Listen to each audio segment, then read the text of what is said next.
All right, I'm still in 2 Corinthians. We're going to start at chapter 8. We're talking about giving, and giving is not always money. Tithing is not necessarily monetary. The first fruits of your labor isn't always going to be money. I think that's why a lot of people get bitter about churches, thinking churches just want your money. They want your money. Churches do need money to run, yes, but they also need people's time, and time is money. I speak not by commandment, but I am testing the sincerity of your love by the diligence of others. For you know the grace of our Lord Jesus Christ, that though he was rich, yet for your sakes he became poor, that you through his poverty might become rich.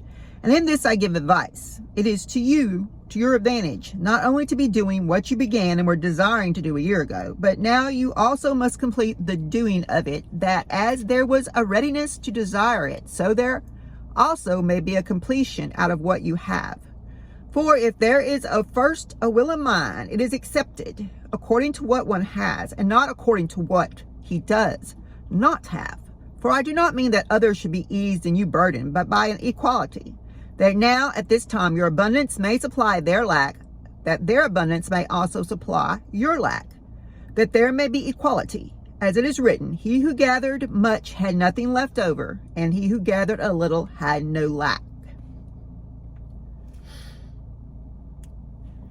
And here they got a little side note. Grace giving is spontaneous. It is not done out of obligation or a sense of oughtness, but as a natural outpouring of God's love in a person's heart. This can be also with your time, not just dollars, remember. Paul reiterates this in 8:8, where he tells the Corinthians that he is not commanding them to give, but rather expecting that the sincerity of their love will prompt them to give. Grace giving is selfless. Selflessness undergirds the entire Christian life. It certainly ought to be a guiding principle for giving the resources God entrusts to his people. Resources do not always look like dollar signs or checks or whatever. For experiencing the joy of giving and a heightened awareness of God's provision, the best giving is selfless giving. Grace giving is systematic. Paul commands the Corinthians to abound in this grace, implying a framework in which to grow. Giving can be spontaneous, but throughout the New Testament, there are also instances of planned giving by the church and by individuals. A system of giving begins with a commitment to give. Those who wait to begin giving until they can afford to do so will never begin. That is also true.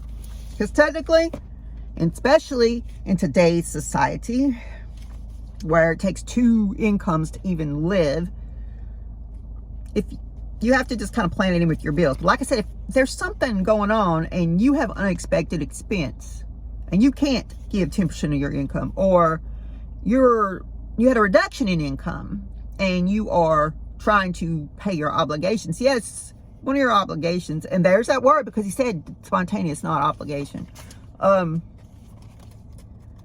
You do what you can. Some people come in and organize things for a church. Some people come in and decorate. You know how much it costs to pay somebody to decorate? In general, someone that knows what they're doing? A lot. But someone comes in with that talent and does that as a gift of their time is saving the church dollars. Same with a cleanup, outside yard work. If, some churches have people that volunteer to do that. Others hire, because, not many people have time or a way to haul something up there. Did I digress? Grace giving is spiritual. Paul knew that the Corinthians valued the virtues of faith, speech, knowledge, godly living, and love for the apostles. Grace giving should join the list to Paul's stewardship was a spiritual exercise, just as faith is. Now, I'm not saying, oh, well, don't give money to your church. Just go volunteer your time. No, because somebody's got to pay the light bill. Somebody's got to pay the gas bill. Somebody's got to pay the repairman. Somebody's got to pay the pastor, etc., etc., etc. And many people have abundance to give with, but those that don't have an abundance or in a situation can give of their time. And many people do. And sometimes that's unrecognized. And sometimes people think that they should be compensated for that, but that's not what they're wanting to give of their time. That they will be blessed just as well. All right, gotta go.